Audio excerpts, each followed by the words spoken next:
Hello बच्चों, यहाँ पे प्रश्न है कि सत्य है या असत्य बताना। ये कथन बिंदु 3,5 को रेखा 4x जोड़ में y ऋण में 1 बराबर 0 एवं 7x ऋण में 3y माइनस 35 बराबर 0 के प्रतिच्छेद बिंदु से मिलाने वाली रेखा का समीकरण बिंदु 0,0 एवं 8,34 से समदुरुस्त है।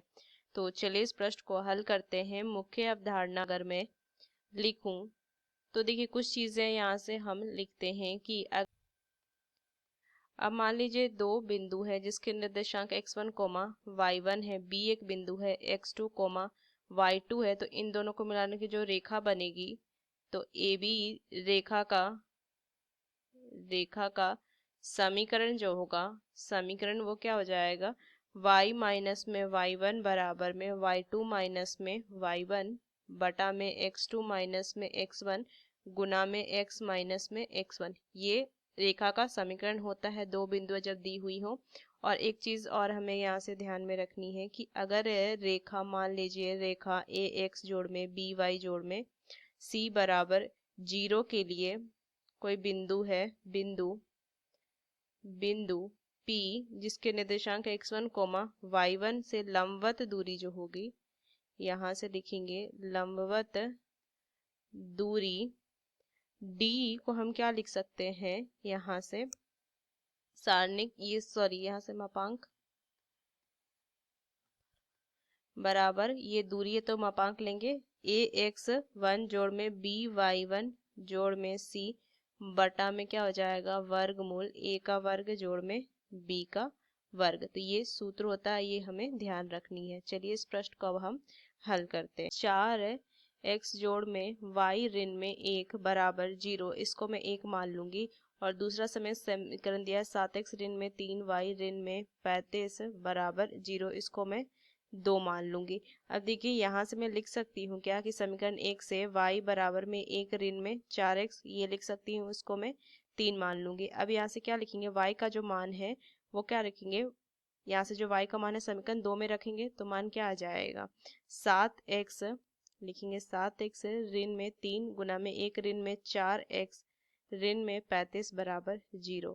तो यहाँ से मैं लिख सकती हूँ क्या कि 7x ऋण में 3 जोड़ में 12x ऋण में 35 बराबर 0। तो मान क्या आ जाएगा 19x ऋण में 38 बराबर 0। तो x का मान क्या हो जाएगा 38 बटा 19 2, तो यहाँ से x का मान 2 आ गया। अब इस x का मान जो है वो देखिए समीकरण है 3 से मैं क्या लिख सकती हूँ कि y बराबर 1 ऋण में 4 गुना में 2, तो y बराबर 7 आ गया, ऋण में 7, y का मान ऋण में 7 आ गया। तो देखिए यहाँ से मैं क्या कह सकती हूँ कि प्रतिच्छेद बिंदु जो निकला, प्रतिच्छेद बिंदु वो क्या निकल गया दोनों समीकरण का, यहाँ से लिखेंगे 2 ऋण में एक बिंदु दिया हुआ है मेरा क्या 3,5। तो इन दोनों को मिलाने का जो, इन दोनों बिंदुओं को मिला के जो रेखा बनेगी वो क्या हो जाएगी y माइनस में 5 बराबर में ऋण में 7 ऋण में 5 बटा में 2 ऋण में 3 गुना में x ऋण में 3। ये लिखेंगे तो क्या हो जाएगा y माइनस 5 बराबर में इधर कितना मान आ जाएगा 12 गुना में x ऋण में 3, ये लिखेंगे मान। अब देखिए यहाँ से आ जाएगा y माइनस 5 बराबर में 12x ऋण में 36।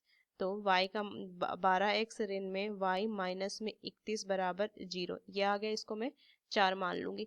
तो ये क्या निकल गया, ये मेरा रेखा का समीकरण निकल गया। अब मैं यहाँ से क्या लिख सकती हूँ कि इस रेखा का 0,0 से दूरी ज्ञात, 4 से बिंदु 0,0 की दूरी जो होगी, दूरी वो क्या हो जाएगी, यहाँ से लिखेंगे बराबर में ऊपर कितना मान आ जाएगा, देखिए यहाँ से क्या हो जाएगा ax1, तो यहाँ से देखिए ये तो 0 हो जाएगा तो ऊपर सिर्फ ऋण में 31 आ जाएगा, ऊपर ऋण में 31 आ जाएगा और नीचे कितना हो जाएगा वर्गमूल में 12 का वर्ग जोड़ में ऋण 1 का वर्ग, ये लिखेंगे। तो मान कितना आ जाएगा 31 बटा में वर्गमूल 145, ये मान आ गया। अब यहाँ से मैं क्या लिखूंगी कि समीकरण 4 से बिंदु दिया हुआ है कितना बिंदु, देखिए 8,34। तो यहाँ से इन दोनों का भी दूरी निकाल लेंगे 8,34 की दूरी। तो देखना है कि दोनों समदुरुस्त मतलब बराबर आता है कि यही मान आता है कि नहीं। तो क्या हो जाएगा यहाँ से लिखेंगे मापांक में AX1 तो कितना हो जाएगा 12 गुना में 8 ऋण में यहाँ से मान कितना हो जाएगा BY1 तो मान कितना हो जाएगा 34 और गुना में क्या है माइनस देखना तो ये हो जाएगा माइनस में 34 और माइनस में 31 बटा में नीचे तो वही मान हो जाएगा तो यहाँ से लिखेंगे वर्गमूल 12 का वर्ग जोड़ में ऋण 1 का वर्ग तो मान कितना आ जाएगा ऊपर जो आ जाएगा 96 ऋण में 65 बटा में वर्गमूल 145 ये लिखेंगे तो मान जो आ जाएगा वो हो जाएगा 31 बटा में वर्गमूल 145 ये लिखेंगे। तो इसका देखिए दोनों जो मान है वो क्या है समदुरुस्त बराबर आया मतलब कि दिया हुआ जो कथन है वो बिल्कुल सत्य है। ये जो कथन है वो सत्य है, कथन सत्य है। तो इस मुख्य अवधारणा का इस्तेमाल करके हमने इस प्रश्न को हल किया। आशा करते हैं प्रश्न आपको समझ में आया हो। धन्यवाद।